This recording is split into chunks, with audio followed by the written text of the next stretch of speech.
everybody, and welcome to another video. You are in the recovery room with Arlisa J, where you can come on in and start to recover all. Guys, this is the day that the Lord has made. Let us rejoice and be glad in it.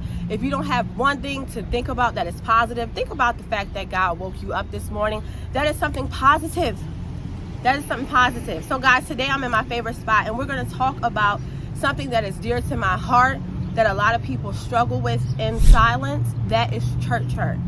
Guys, before we begin, please subscribe to the video. Please comment below if you hear anything that has helped you, anything that you want me to elaborate on. I come across so many people and they're like, oh my gosh, I wish you would have elaborated on that topic a little bit more. And I'm like, why didn't you say that in the comments? So guys, don't be afraid to tell me what you think in the comments. Tell me what I could do better. Tell me whatever you want to tell me. I'm very open. So guys, I would love to conversate with you. So let's go ahead and get into this video. So I'm going to start by saying that I have been seeing a lot of people that have been dealing with church hurt, but they have been dealing with it in silence. What this platform is about is for me to assist individuals by expressing and explaining what I went through to help the life of somebody else. So basically, I'll start by saying I started in a ministry in Richmond, Virginia. This was a very large ministry. My dad brought us here before his passing, and me and my mom and brother continue to go to this church. We've been going to this church for maybe about 14, 15 years, maybe longer than that. We were really plugged into the ministry. We were really getting fed. You know, we really loved the ministry. So upon me about to get married, upon me becoming a wife, I had to do something that was very, very hard for me. And I'm pretty sure you guys know about, you know, some stuff when individuals say, or when pastors say, or when anybody say, you know, if you're about to get married, you and your husband have to be in the same ministry, because you don't want to be over here getting fed something totally different, and he doesn't want to be over here getting fed something totally different. So you guys must be in the same covenant, the same church ministry. So that was very hard for me at first, being that I've been in this ministry for so long. So I had some challenges leaving. I dealt with a lot. It took me months before I actually was like, okay, I'll do it, because the hurt, the ministries that I was in, the friends that I had obtained, the relationships, everything was going to be gone, I felt, if I went to this other ministry. I really didn't want to go, but I had to, because my husband was at this ministry, or my soon-to-be husband was there. So the pastors would say, you know, hey, you know, it's about time for you to shift over. It's about time for you to come over. And I'm like, you know, I'm dealing with it. I'm trying. It hurts, you know. So long story short, I was able to transfer from the ministry that I was in, and I went into my soon-to-be husband's ministry. This, just like I said, transition was not easy for me by any means necessary. It wasn't easy for my bishop, you know, to approve me to even go. It was a lot going on in my head at the time.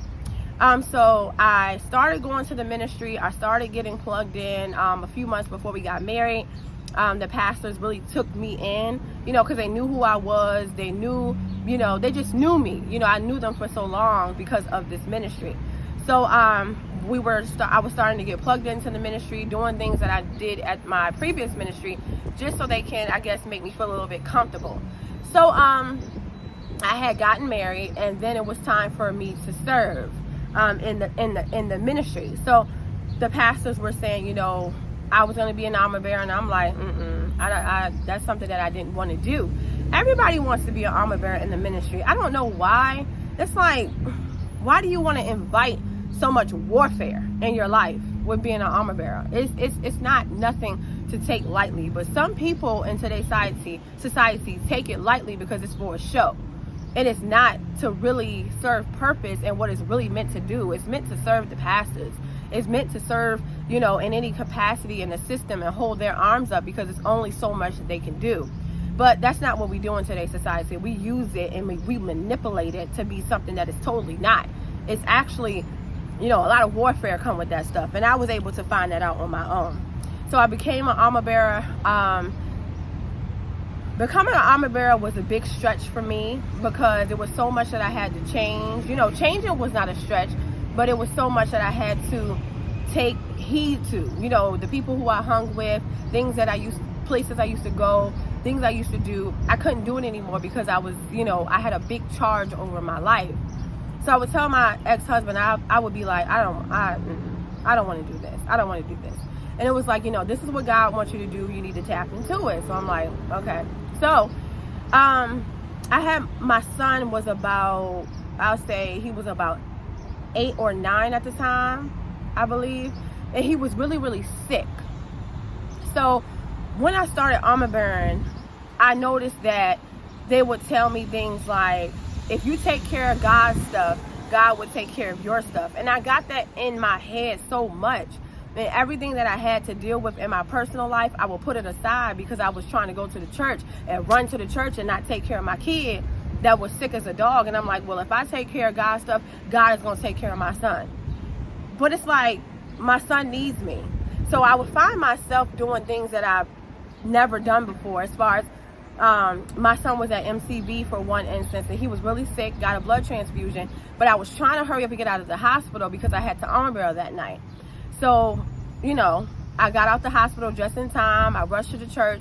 My son was like, Mommy, I'm tired. Mommy, I don't feel well. And I'm like, it's okay. We're going to go to church. You're going to go up for prayer, but I got to serve. And just to think about what I told my son was extremely hurtful to me to this day. I laid my son in the back of the church and he was asleep the whole entire time. And I felt that I was doing the right thing because they told me. I sometimes pastors, ministers, whoever, tell us things and we don't go and fact check these things. You could tell me all day the grass is orange. I'm gonna go see right now at the state that I'm in if the grass is orange. But I was so into whatever they said, that's what went. I never fact checked to see what God actually said about what they told me. And that's how we get in trouble when it comes down to our relationships with church and Christ and all this stuff that's intertwined. So I armor beared. I was there till about maybe 11 o'clock at night. My son was like crying because he wasn't feeling well. And I just felt like a bad mom because I put church before my husband. I'm sorry, my son, my little son. So I caught myself doing that a lot. Things that me and my previous husband would go through, I found myself suppressing that because I wanted to armor bear. I wanted to sing the praise and worship team. I wanted to do this and do that. So already, I was out of order. I was completely out of order because that wasn't even what God was saying. I know that now, but he was not telling me to break the order of the ministry, break the order of God first, then my family, then church. He wasn't telling me to break that, but I was being kind of manipulated to it was like, okay, God honors it.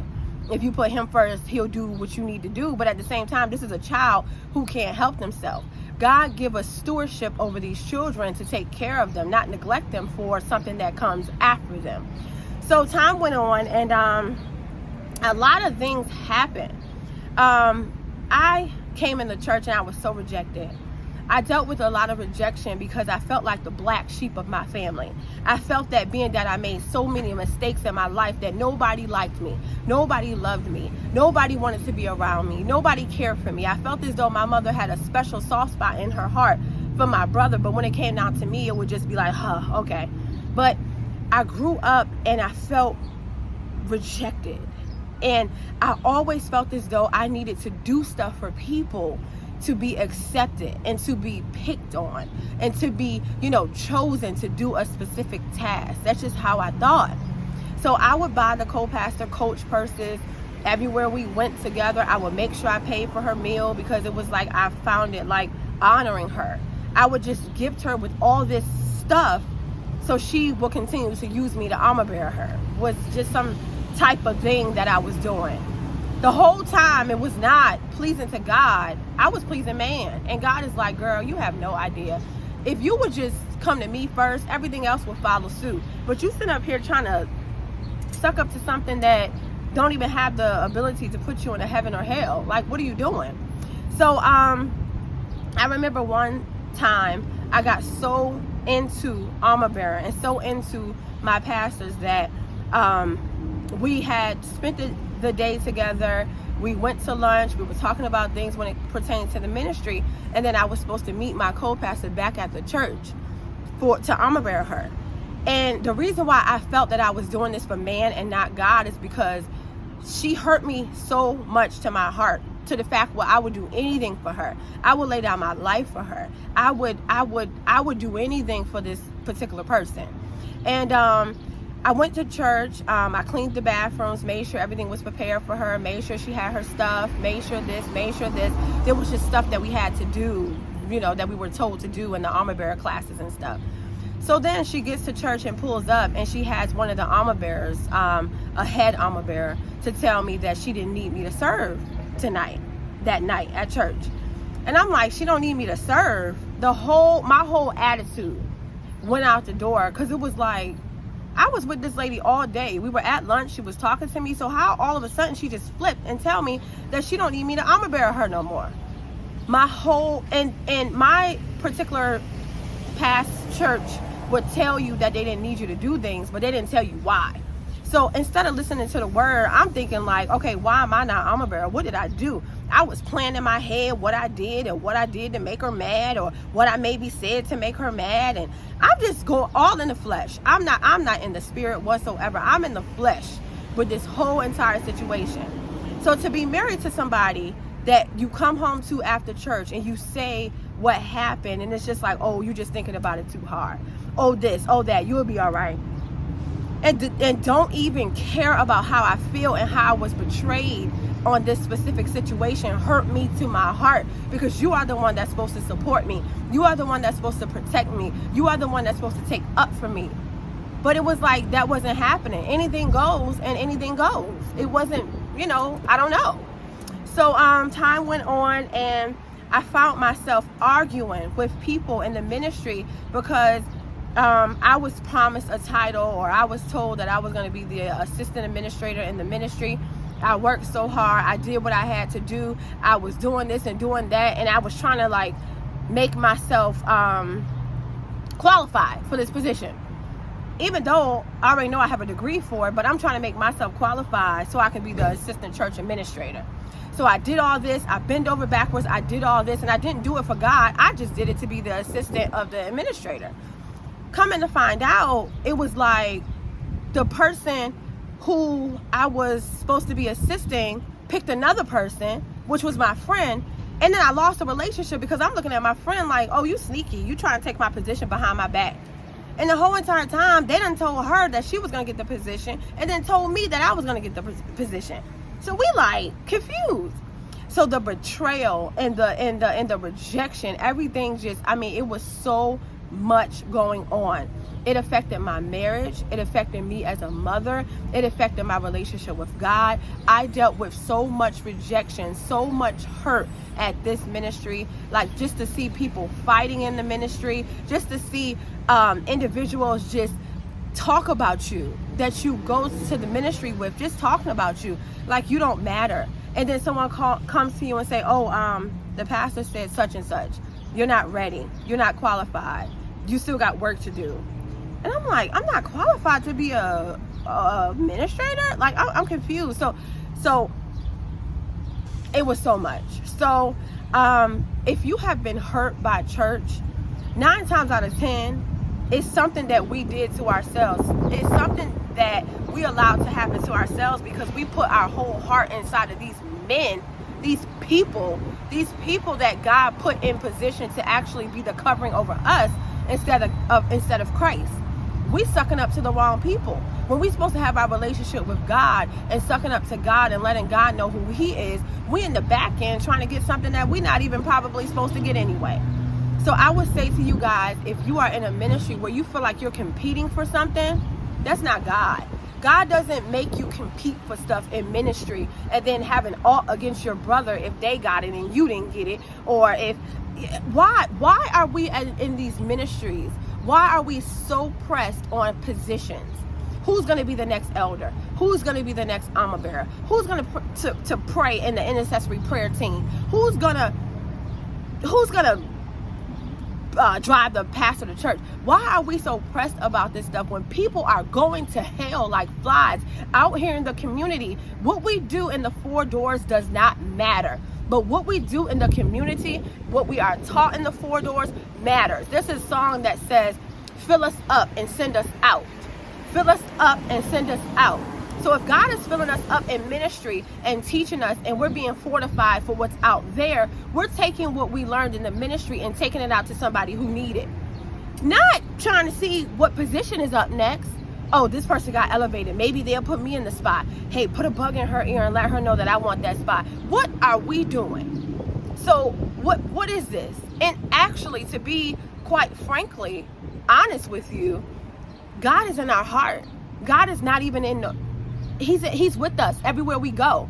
He's not with us just because we go to this church, just because we go to this church. God is with me right now and I'm outside. God is omnipresent. He's everywhere at one time. You don't have to be in the church to specifically get what you need from God. And so many people don't understand that. Yes, we love to go to church to, worship with supposed to be like-minded people, but in today's society, people has changed ministry to something totally different. It has manipulated it. Instead of talking about how to get strong marriages and how to talk about not being selfless and how to talk about how to love one another, we talking about money, which money and prosperity is needed. I'm not saying that. I'm not talking against money and prosperity. I'm saying that there's more to talk about. There's more people who are suffering in their marriage. There's more people who are suffering with their husbands talking to them any kind of way. There's more people suffering with just what they're gonna, their calling, their passion. So many people are suffering with so much, but that stuff is swept around the door. It's swept under the door for some reason. When we're supposed to be actually assisting people with everyday life, not about the biggest house, not about who driving the Mercedes, not about who is the next person to have the... We got this all messed up, and God is not pleased. So with everything that was going on in that ministry, I would come back and tell my husband, my ex-husband, I would tell him, this ain't right, something not right. We need to find another church. I ain't never seen nobody fighting in church. This is just all foreign to me. Everything, all the mess, all the stuff that was happening to me and that I was witnessing was foreign. Like the cockiness, like people... You get a position and you cocky. Hey, go over there and change that trash can. Like I'm less than you because I'm changing the trash can. Like, come on now. We got to get better than this. Like God is not going to bless me because I'm changing the trash can, but He going to bless you because you higher than me. This is not what this is about. So I would tell him and I would cry out like, look, we need to find something else. We need to go somewhere else because my salvation is on the line right now. Because one, I'm not really learning anything because I'm so into what is going on around me, and two, everything is all over the place. When you have messy leadership, what flows from what is at the top flows down to the bottom. So if you notice there's messiness all around the church, you have to check the leadership because there may be messiness at the top. There may be somebody that's messy and it's trickling down to the rest of the people.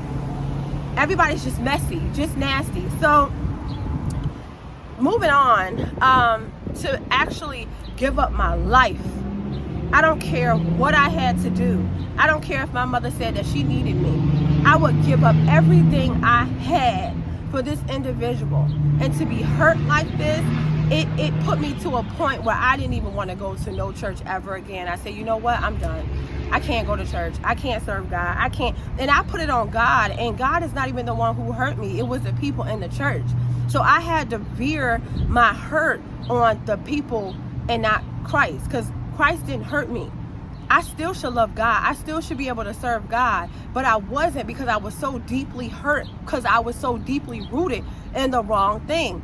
I was deeply rooted in trying to please something that was not even pleasable at this point. So just to be in that situation destroyed me. I began, not saying that I was perfect, because hurt people. I was so hurt. I'm like, look, I lost relationships because I was told, you on another level. You ain't got no business hanging with this. You ain't got no business talking to this. You on another situation. And I'm like, Okay, so I seen myself being funny towards people who really loved me, and they would say, "Hey, Arlisa," I'd be like, like I was somebody who they won't. Like I was supposed to be this big armor bearer, and I was supposed to be around the pastors, and you won't nothing because you was a member. To make people feel like that hurt me to my heart, and I had to go to each individual person and apologize to them for just being nasty to them when they said hi to me, or not even wanting to talk to them because they weren't in the in crowd. I had to apologize to these people. So long story short, once again, because this is a very long story, this is a 6-year story that I went through. I went through this situation for 6 years until I got sick and tired of being sick and tired. And being that my husband did not do anything about it, I did something about it, because I left him and I left the church because I could not take it anymore. I could not go through this hurt anymore. I was suffering in silence, and I had nobody to hear me, nobody to help me. I was just suffering. And I did it, I put it on myself. So at the time, I decided to actually leave. I decided to leave, and I wanted to talk to the co-pastor. Now, I was in these people's houses. I was in their cars. I went with them a lot of places. I served them. I loved them from the bottom of my heart. Like, I love them from the bottom of my heart. I can't say that about a lot of stuff that I love, but I love them from the bottom of my heart. And I served them to the best of my capacity. I did everything that I thought that I should do right. So I contacted the co-pastor, and I wanted a meeting with them because I was letting them know that I was going to be letting my marriage go. And we had the meeting, and it was just like, oh my gosh, like, for you to even say this, what is wrong with you? The devil is a liar. Whoever you're messing with behind your husband's back is going to be cursed with a curse. They won't have no good luck because of this, because of that. And I'm confused, like, huh? You're not even trying to understand the reasoning of why I want to leave this behind me. You don't even understand the reasoning. You're thinking that I'm just fleshly, like, I'm out. And that wasn't even the case. So the meeting didn't go too well whatsoever. So I called her back maybe about a week ago. She didn't answer the phone. And I'm like, okay. So I called the church, and I said, hey, can you please I told the specific person, the administrator that was there, could you please have the pastor call me? She said, well, what do you need? So it was like, you had to go through the administrator to get to the pastor, and then you just had to go through so many channels to get to the pastor, when God is not even that unreachable. I can touch God. I can have God's presence in 2 seconds, but in order to talk to the pastors, I had to go through 12 channels just to get what I needed, the help that I needed, that I didn't even understand that part, you know? And so the administrator had called me back. She said, the co-pastor has no further words for you. She said, you are released from the ministry. And that was it. My heart was gone from my chest, because I served you for 6 years, withholding nothing, with my whole heart. And you tell me that you don't have nothing to say to me. Nothing. And she said that I was released. I have not heard from them. I have not talked to them. They cut me off like I was just a number. Like, you know, okay, well, you're not paying tithes and office to this church no more. We ain't got nothing to do with you. No apology, no nothing. And gradually I began to see a lot of people, you know, disperse and disappear because of the messiness. But I didn't worry about what other people were doing with their salvation. I was just worried about what I was doing with mine. And if I stayed there, I know that I wouldn't have been who I am now today. Not saying that they didn't help me. I learned a lot. I learned who I am as an individual. And when I first came there, I didn't know who I was, because I was broken. I was rejected. I was hurt. I was told that I was nobody. I was told that I would never be anything because I was a single mother. I was told that me and my son was going to be on the streets because we couldn't afford a place to go. But now God has built this woman that is impacting God's people with the experiences that I've been through. So to not even contact me or not even check on me and see if I'm okay, it killed my soul, literally. It didn't kill me because I'm better today, but it hurt me to my soul. So guys, I just want to encourage you that when you go into church, it's all about God. It's not about nobody in that ministry. I just want to help somebody, because I don't want what you went through in church to tamper with the relationship and to tamper with who God has called you to be.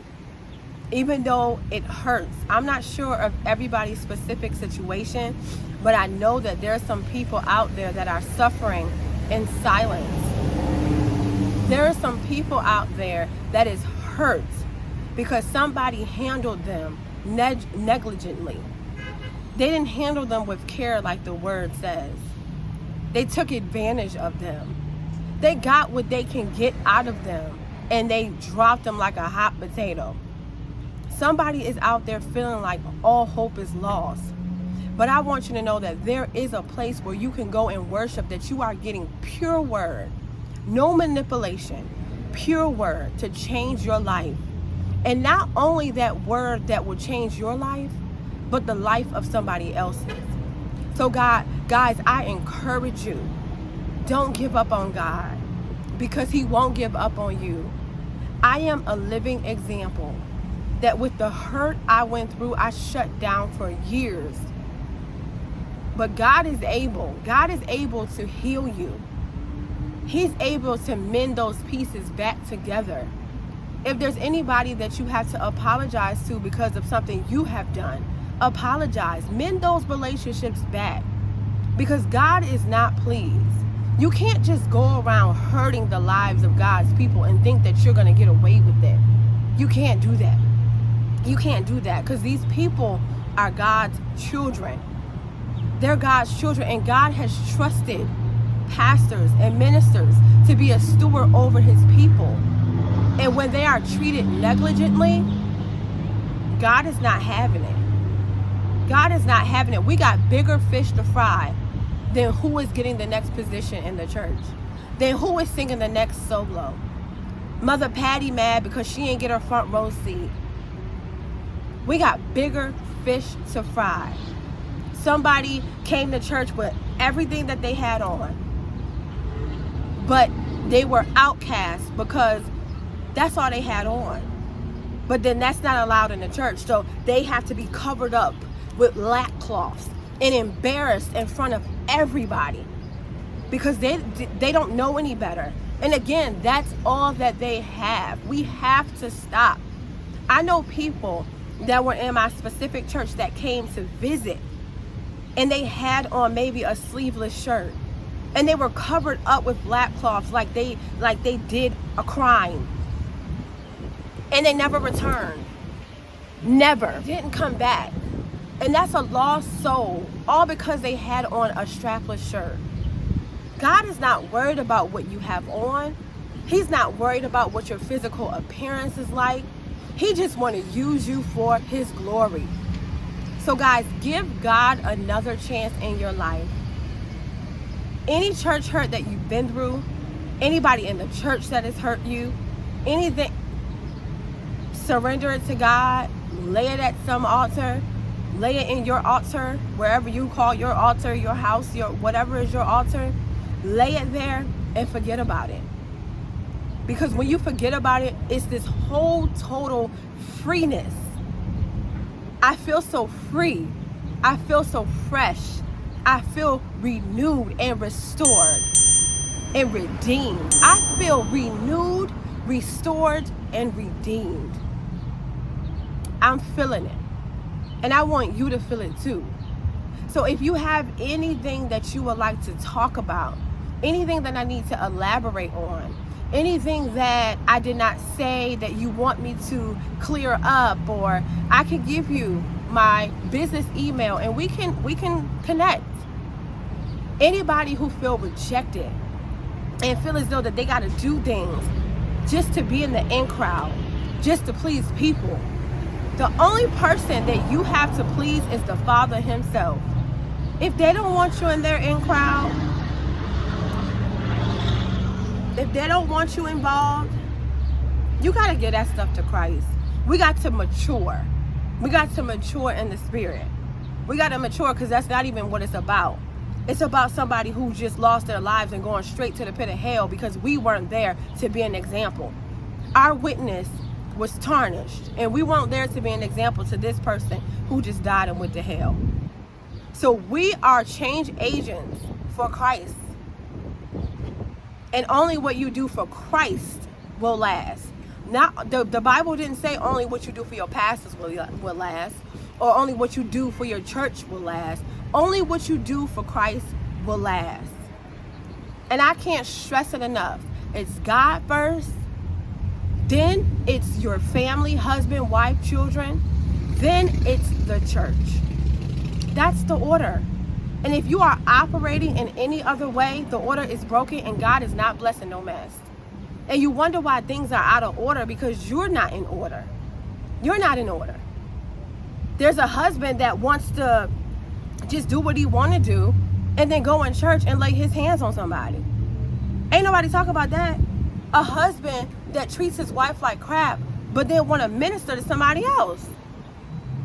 And your sin is being attracted to somebody else because your sin is not being handled. But we so fortified in Christ, we can't pick out those things. But we can pick out the little immature things that's going on in the church. We need to get back to the basics. Get back to the basics. Husbands, how you should treat your wives. Wives, how you should treat your husbands. Not, let's see if we can get the biggest house than everybody else. The material stuff, you can't take that stuff with you. The only thing that you should be concerned about is your soul. So guys, again, this is our Lisa J with the Recovery Room. This is just an introduction of what I went through when it comes down to the church hurt. But guys, I'm free. So I can talk about it at this moment because I am free. I am holding no regret. I am holding no unforgiveness. I am free.